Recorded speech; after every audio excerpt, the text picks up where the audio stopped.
You hear me? You kind of sound a bit Yes, dim. you're good. Hello, welcome to Angel Talk. I'm Kara from Angel Competition Bikinis, and I have the honor of interviewing Nick Scott. He's here with us virtually. Hi, Nick. How are you doing today? I'm good. Yourself? And thank you for having I me am on. It's doing. an honor. Yes, it's an honor for us. You are so inspiring to so many athletes out there. For those people that don't know who Nick Scott is, which who are you if you don't know who he is? He has overcame some crazy obstacles in life and has went on to be made an amazing name for himself in the NPC, and we're here for some inspiration, and I am so excited to see what Nick has to talk about. So let's get a little bit started with your story. So tell us how you got into bodybuilding. Okay, so how I got into bodybuilding, it actually goes. So I just happened to Google if they have wheelchair bodybuilding in the fall of 2005 because I've been in the wheelchair since '98, and I was in the transition from being a powerlifter to a bodybuilding. So that's how it all kind of started for me being interested in bodybuilding from the wheelchair. So were you doing bodybuilding prior to your accident? No, I before my accident, I wasn't doing bodybuilding. I was just your typical high school student that had big dreams to be a football star. Because growing up, we grew up barely having anything. We grew up in a trailer. Nothing wrong with that. Times we didn't have food, electricity, or water. We had to go to the lake, to the pub car area to take a shower because limited funds. Parents did as much as they could, and instead of blaming and wishing, hoping that I had a better life and blames other people. I just looked at myself and said, you know what, I'm going to do something with my life to provide for them. So it's this mindset. So I had this big dream to be a football star. So that's how just the whole football thing. But then August of '98, it was 1 week before my junior year of high school. I was going to football practice, 11th grade. 1 week, it was 2 days. And I just got on a bridge and my left front tire blew out and it blew out and it pulled me to the right side of the bridge. So as I was going to the right side of the bridge, I didn't want to hit it, and because I didn't want to crash, so I pulled left, and then I went into the other lane, and I saw a woman coming toward me, and I saw her in the windshield. And I could think about is don't hit her or harm her, so I pulled to the right to dodge. But then I go back to the right side of the bridge. I'm like, and I don't want to hit that, so I pulled to the left, and then my vehicle started to skid sideways like this, and I went in the left ditch. I wasn't speeding; I was just doing the speed limit, which was 65, and I just got off the bridge, and then I was going to the left ditch. The ditch wasn't deep like this. This was between Ottawa, Kansas, and Pomona, Kansas, which is about 50 minutes from you. And Yeah. I just knew I was going to hit. And I just loosened my hands and I closed my eyes and I said to God, "I'm in your hands now." And that's when I hit, and I felt the car going around circles. The next thing I know, I opened my eyes and I was looking at the sky. Oh, wow. So you were taken to the hospital, and did they tell you, like, when did you realize the extent of your injuries? Yeah. So what happened was I didn't try to get up. I didn't know what was going on. So basically, all of a sudden people started to appear by my feet. An officer appeared by my side. And later I found out the reason why they appeared is I stopped breathing for a few minutes and I came back to life. So the ambulance came, put me on the stretcher, neck brace, emergency room. That's when I got in the ER. They took scissors and cut off all my clothes. I was completely naked. They put tubes down my nose to suck up the stuff from my stomach. They pushed me down so they can do x-rays. And I didn't have pain until they started doing the x-rays. And the next thing I know, I was in a helicopter being life flighted. And then what Oh, happened there wow. was when I was in the helicopter, I passed out for a few days. And the next thing I know, I woke up with my mom by my side.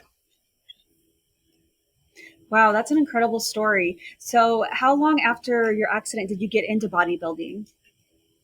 Yeah, so from the accident, so this was August of '98, August 17, '98.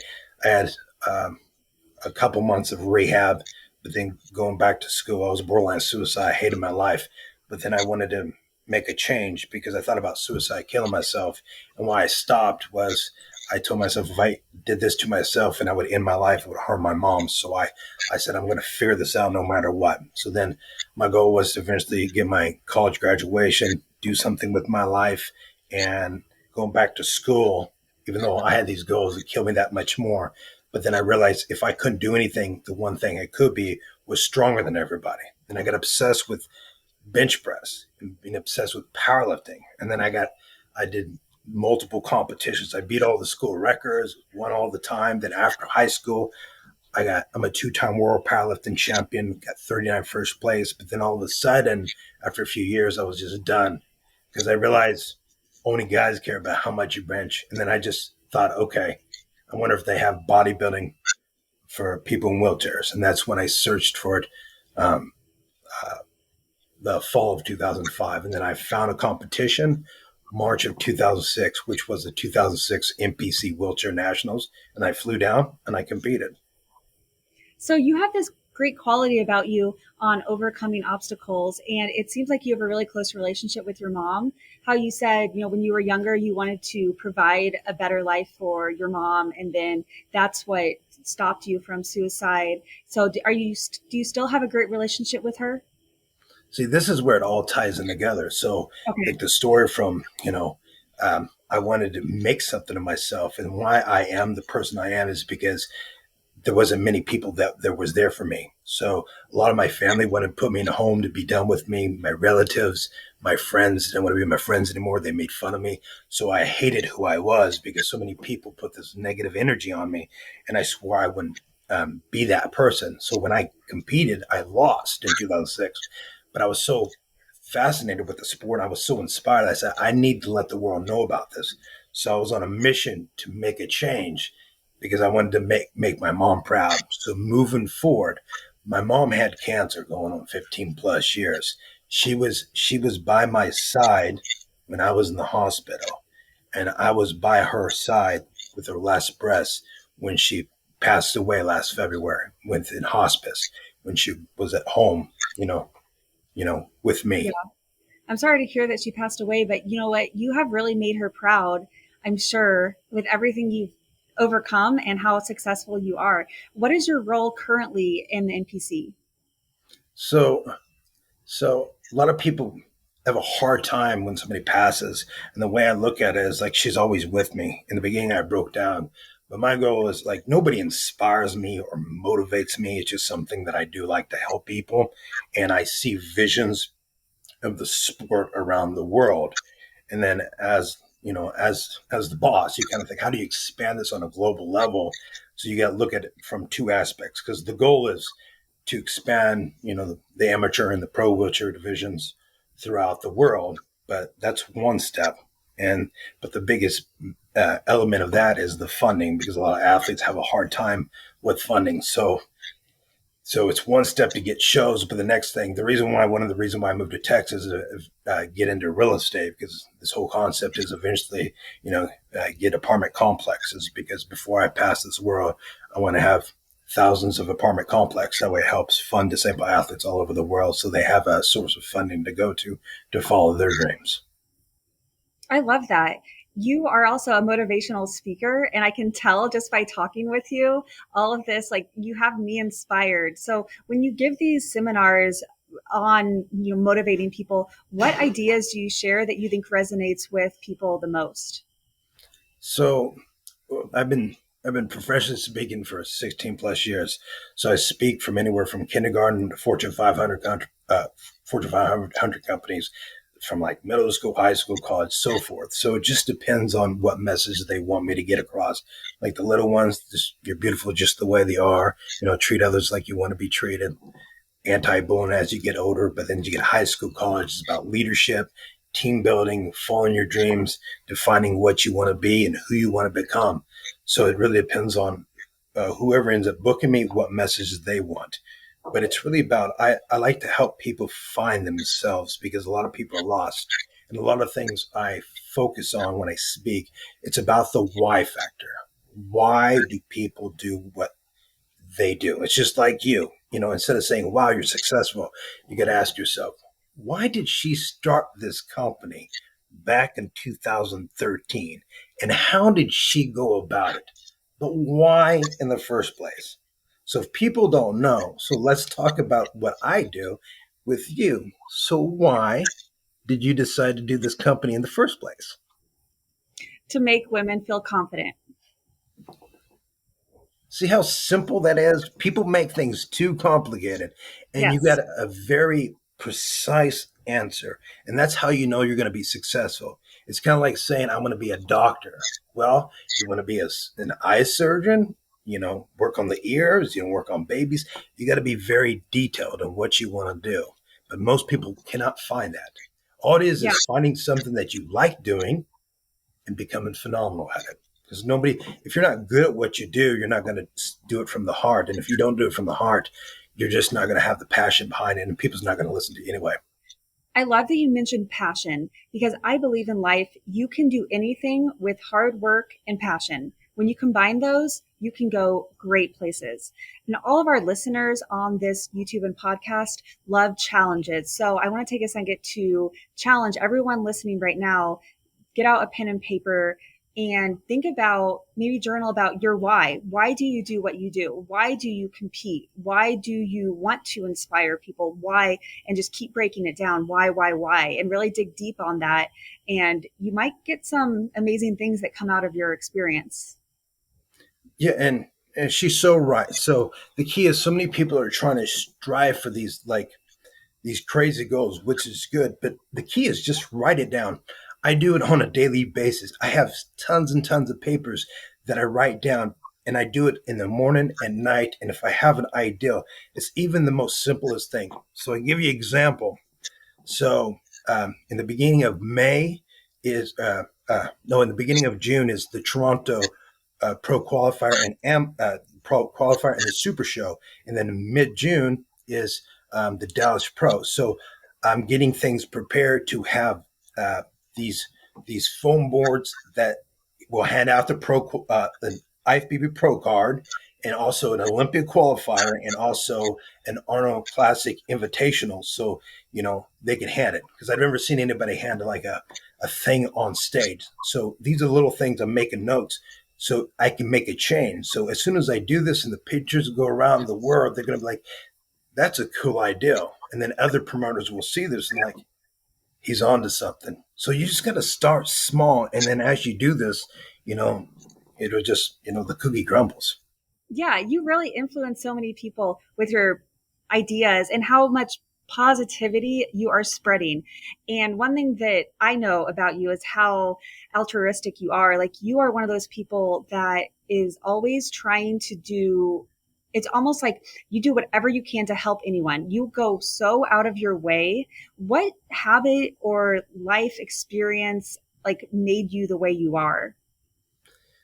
So the reason why I am what I am is because I was the guy that took wheelchair bodybuilding and got it accepted in the IFBB Pro Professional League, and I had to really think outside the box because I started in 2006. But Jim Mannion, the president of the IFBB Professional League, as well as the NPC, he approved in 2008. But it wasn't until 2011 that I actually made it happen, and I put on all these pro shows, and so many people doubted me. But then here we are moving forward, so I always thought outside the box. I don't think about if it can't be done. I always think about how it could be. So my brain constantly thinks of different things. And when I see people, I think outside the box, just like you. When I started thinking about you, it was like, okay, you got this, Angels competition bikini, and then you did the fashion show. So he's thinking, how can this guy in a wheelchair like make a difference in your life? And I'm like, well, as I'm at the Arnold, I'm like, why don't you put this at the Arnold Classic? I know you got your own thing. You've been doing it for multiple years and you're successful, but like how big do you really want to take this? Yes. Yeah. So we have some exciting ideas in the works. Nothing's confirmed yet because I know when I talk about this, all of our listeners are going to kind of go crazy.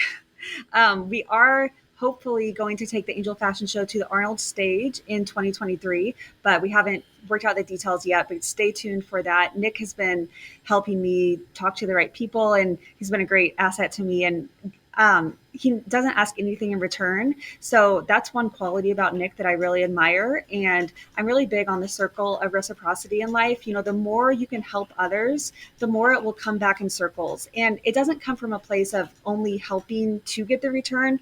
It's almost like the energy that you put out to help others, that attracts people to help you back. And it's a magical thing when this all starts working and wheels start turning and we create great partnerships like this. So, so what she's talking about, this vision of 2023. So I've been going to the Arnold Classic since 2009. So I've been very well connected for many years, and I travel the world with bodybuilding.com. So I had to figure out who's who at the Arnold Classic. But in 2016, it finally got approved to add the pro wheelchair to the Arnold Classic. So I put on like Arnold Classic 2016, 17, 18, 19, 20. 21 was kind of, or no, 20 was rough because of the whole COVID thing. No, 2021, because I did 2022. And I put it in Africa. So I'm well connected, and I just came back from the Arnold South America, and so I'm expanding to Arnold Classics all over the world. But when I saw her, it's like, okay, so how the Arnold Classics. So some of the viewers that are listening, how it really works is there's a small clique in the inner circle of the Arnold Classic, but the Arnold puts all these people in charge, and they're called the chairman. So I'm the chairman for the wheelchair. So my official title is the Arnold Classic Pro Wheelchair Chairman, which means I'm the boss of the wheelchair division. But since it's the IFBB Pro League, they still have to approve everything, and I'm still, the Arnold still have to review it. But since she's going to do the fashion show, she would be the chairperson. So then basically she has to have a vision to bring, and I pitched it to them, and they were very receptive of it. So they have to have a few meetings to make sure because of stage time, and as long as they're fine with it, they'll give her the stage time. That's how it works. But it's not official yet, but it's in the works. I'll be touching base in a couple of weeks with some of the people, and as soon as they give the approval, I'll give her in contact with them directly, and then I disappear. So I don't like being the middle person. I just like making things happen. Yeah, 'Cause I like to make you're people's great at dreams come that. true. Yeah, so I love the idea of thinking big, thinking outside of the box. You said that you don't look at what you can't do, but what you can do, and I think that's a really great quality for our listeners and people in bodybuilding, because so many people in life are going to tell you you can't do that. You can't get on stage. You can't do this. People almost, they're it might come from a place of jealousy, or that probably a lot of it is jealousy. So getting used to hearing people say you can't do this and rewiring that in your brain to let that fuel you is a quality that I think is great. You know, let those people fuel your desire and your passion. Yeah, so your family's gonna doubt you, your friends gonna doubt you, everybody around you is gonna doubt you because a lot of people don't believe that they can do it. So they will kind of like put their negative energy, that toxic vibe on you. But the reality is it's up to you. So for example, I'm the boss of the wheelchair stuff, but most people don't realize I've competed in guest pose 250 times around the Oh world for wow. fitness events, schools, businesses. Because as I was speaking, I would take off my shirt and kind of guest pose. I did bodybuilding camps for the Shriners Hospital for Children. I don't need people to believe in me. I just go on this mission. So in 2011, I beat all the amateurs. I'm the overall wheelchair nationals champion. In 2014, I beat all the IFBB pros. And I was given the option in 2015 to be either the athlete or the promoter, but not both. I was the only one in the world that actually was given this. So I chose to be the promoter and the official voice for wheelchair bodybuilding for the NPC and IFBB Pro League, like around the world. So I chose that because it was a conflict of interest because I was the promoter, I was putting on the pro shows, and I was putting up the prize money and winning the prize Okay. money. And it looked bad, but I Yeah, looked the I part. can imagine that doesn't sit well with people when you win your own prize money. But you did deserve it. But there is definitely that conflict of interest there. So, was that a hard decision for you to stop bodybuilding and be the promoter, or I guess I should say to stop competing in bodybuilding? Oh, it killed me inside Yeah. because I was this vicious athlete that like so many people go on stage, they get so nervous. I love the stage. I like putting on a show. I was the guy that was never nervous. The athletes always feared me because they saw my confidence. And a lot of times athletes don't realize it's confidence that wins. if you're close, it just depends on who shows the confidence in their smile versus their eyes. Because what happens is if if if you're the judge, because in as a judge, it's just their opinions. If they think you're first, that's 1 point. If they think you're second, it's 2 points. So you just got to win over the judge's opinions. So if you come in there, flaky and you doubt yourself, they're going to doubt you. They don't want you to be this person that they give the overall title to that doubts themselves. They want somebody confident that knows what they want. And that's why I was beyond confident, because I knew that I was the part, because I hired the best coaches in the world. I hired the best posing coaches, bodybuilding coaches, like everything, because I wanted to be the best. And then I became the best because I surrounded myself with the best. I love that, how you're saying the judges pick the person that's the most confident. To an extent, that's something we try to talk to our customers a lot about. And we really push that on people, show your confidence. Our suits will make you feel more confident. And if there is any, tiny issue in the suit that lowers your confidence, even like a smidge, we can, alter it and work with you together to make your confidence be over the top. So I Yeah. love that So you touched on that. take your clients and the viewers listening. They're thinking, okay, what color suit should I get? Number one, what color makes you feel sexy? What color makes you feel confident? Yes. What color makes you feel like a queen? So when you walk out that you feel like $1 million. Because if you listen to your trainer, like, well, you need to be this color, but inside you just don't like that color, and you put on that color, and then the day of your competition, you trade like 4, 6, 8 months, and all of a sudden you just hate this color. When you walk on stage, you're just going to feel horrible. But again, you got to listen to the judges, get a couple colors that they recommend, because it just depends on your hair color, your skin tone, just a bunch of different things. But again, it's just their opinion. The judges on the West Coast is different from the East Coast, the Yeah. South, the North. It's opinion. It's just Yes. like what's your favorite color? What's your favorite food? It's an opinion.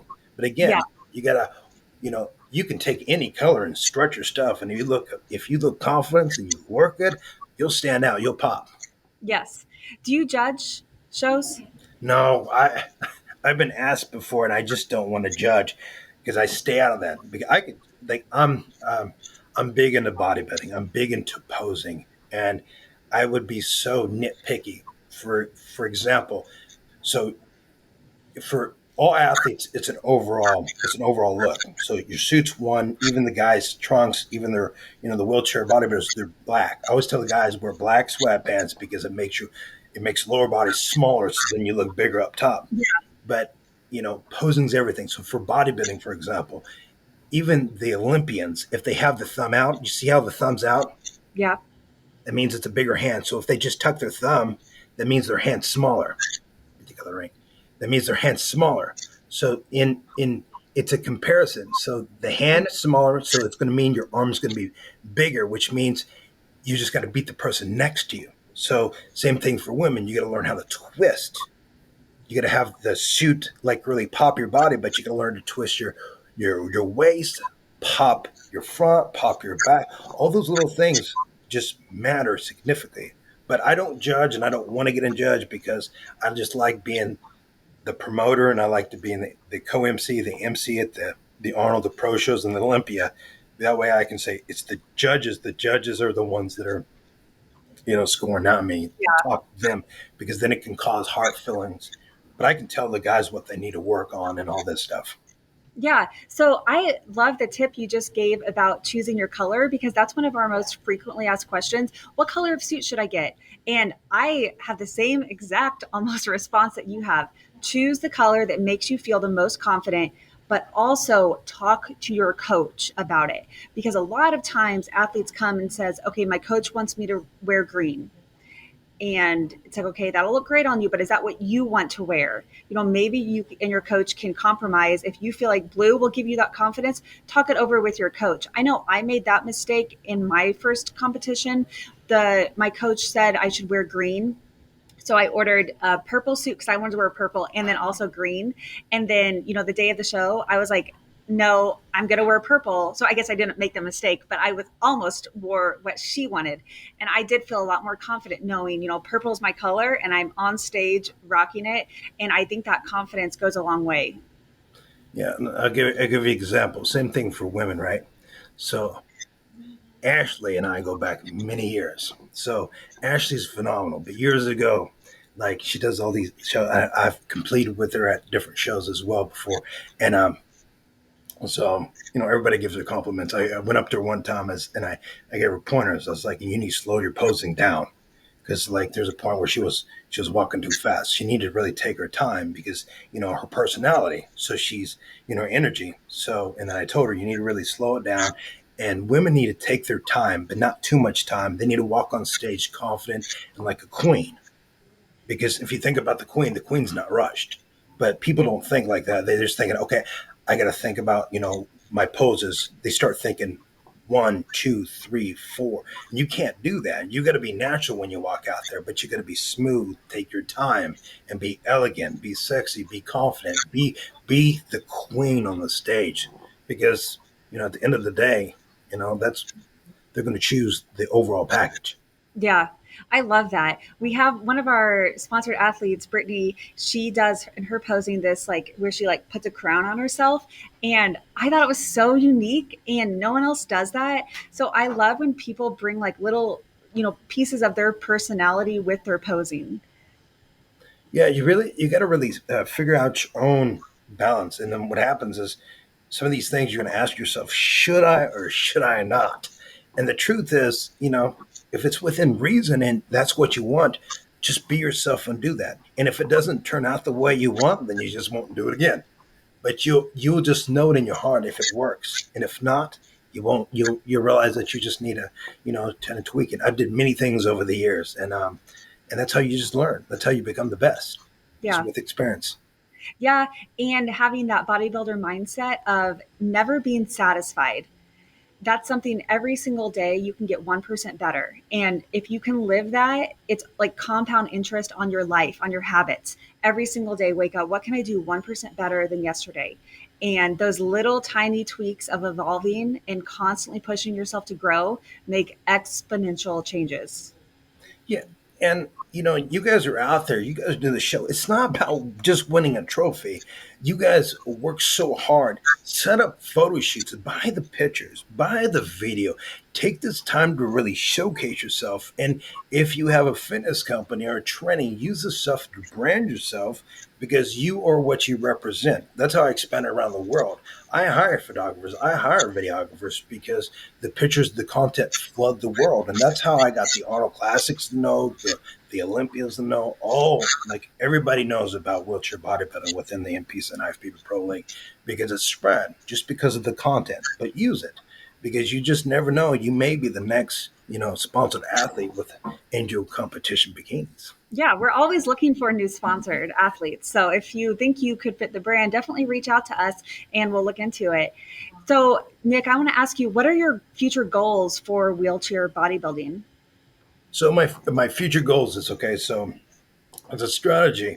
So right now I put on the Arnold Classic in America. That's in March, and then I put on the Toronto Pro Super Show. That's in early June. Then Dallas Europa. Well, the UBU Dallas Pro Championships. They changed the name, and then I asked of a sponsor. I asked them, like, would you want to do? This was last year. I say, do you want to do the Arnold South America, which is in Brazil, or do it in the Arnold Classic UK?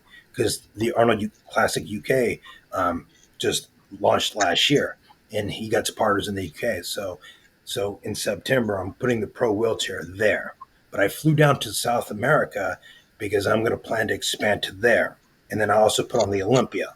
So the future plans is to add it in the South America. And it just takes, I have to get this approved. But the plan is to add it in Brazil as well.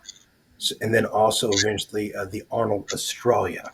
Those are the only Arnold Classics that is in sync with the IFBB Professional League. And that's the gist of that. And other than that, working on sponsorships and funding to help get these athletes to compete, to pay their expenses. Because it's great to have pro shows, but they have to have the athletes, the numbers, Yeah. because the strength is in the numbers. Yeah. So inspiring the world and, showing those people that maybe are in a wheelchair that you can do this. I think that's a lot of your mission is inspiring those people that have gone through something tragic, or maybe they've been in a wheelchair their whole life and need a meaning and really want to get into this sport. Like spreading awareness that, yeah, bodybuilders can be in a wheelchair. I think that's great, the message that you're sending.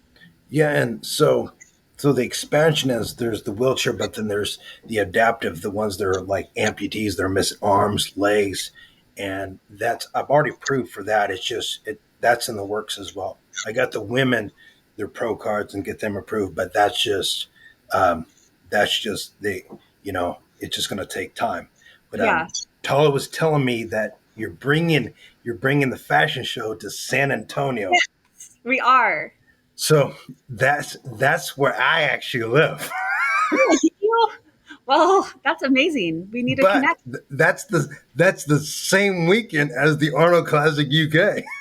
Oh, so you won't be there. No, I'm gonna be in the UK, but like Tala was telling me all about that, and she's looking forward to having her Fuelicious there. So I'm really happy for her and you guys, and you know, Yeah. So Nick's girlfriend Tala, she's been one of our longest customers. It's crazy. She ordered her first suit from us, I think, in 2014. So that was, right when we were beginning. And now Tala has gone on to create this great company called Fuelicious, and they make macro-friendly treats, and they are so good.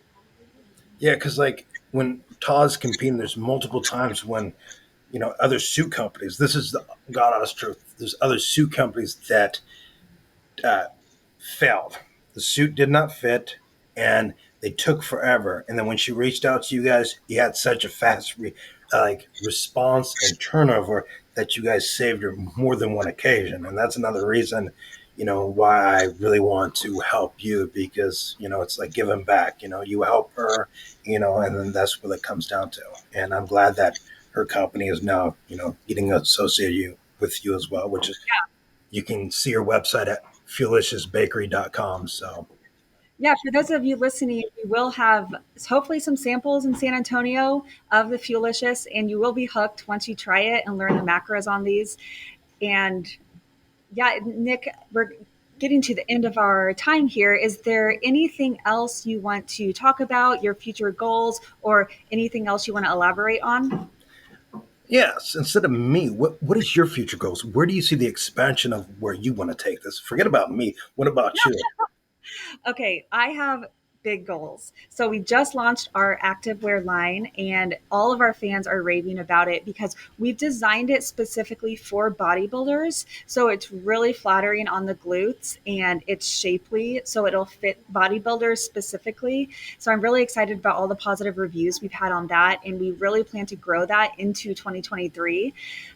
And then with the fashion show, we're starting to go on location. So our first trial is in San Antonio, and then we're going to take the Angel Fashion Show all over the world. So again, if you're listening and you want us to come to your city, reach out and we will consider it. We're really hoping to inspire and build confidence in women, maybe not only in bodybuilding, those with the fitness background in transformation divisions. I would love to get more into that to highlight how hard some people work, because everyone that is in this sport has a story and it can be so inspiring to hear the story. So even if your body never gets to stage lean, doing something like the Angel Fashion Show where you can show off your transformation and feel that confidence again, that's something that truly just like really lights my fire and motivates me.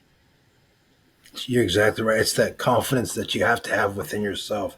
Even if you don't compete, just get involved with the fashion show so you can feel the rush of what it is to be in front of people and to feel confident, feel sexy, and be the queen within yourself. And guys, you got to feel like the king. That. Be the queen within yourself. So, final reminder on the challenge, the action item from today's podcast. Take out a pen and paper and write your why. And don't be afraid to keep asking why. Like, why do I do this? Why do I do this? And see where that takes you because defining your why is crucial to your success. Exactly. You nailed it. Just write it Yeah. down and just check it off when you achieve it and just keep writing. Right check, right check. Move So forward. thank you so much for all of the motivation and inspiring story, Nick. Where can we keep up with you? Oh, you can follow me. If you want to see my speaker stuff, I'm a speaker, so it's speakernickscott.com and all my social medias on there. And a lot of my social media, it's my nickname. It's the Beast. So I was shrugging 500 pounds when I was in high school, sitting down, and the trainer says you're a beast. So it's the Beast, and then WCBB, which means wheelchair bodybuilding. So the Beast WCBB, and you'll see my blue asterisk by that. That's me. Okay, you got that verified blue check mark. You're going to have to help me on that because I'm still trying. Oh, I can show you how to get it verified. Most people don't have no clue. It's actually not that hard, but I'm going to teach you. Okay, that would be awesome. Well, I think we should end this podcast on that positivity note. And thank you again, Nick. Thank you. Bye.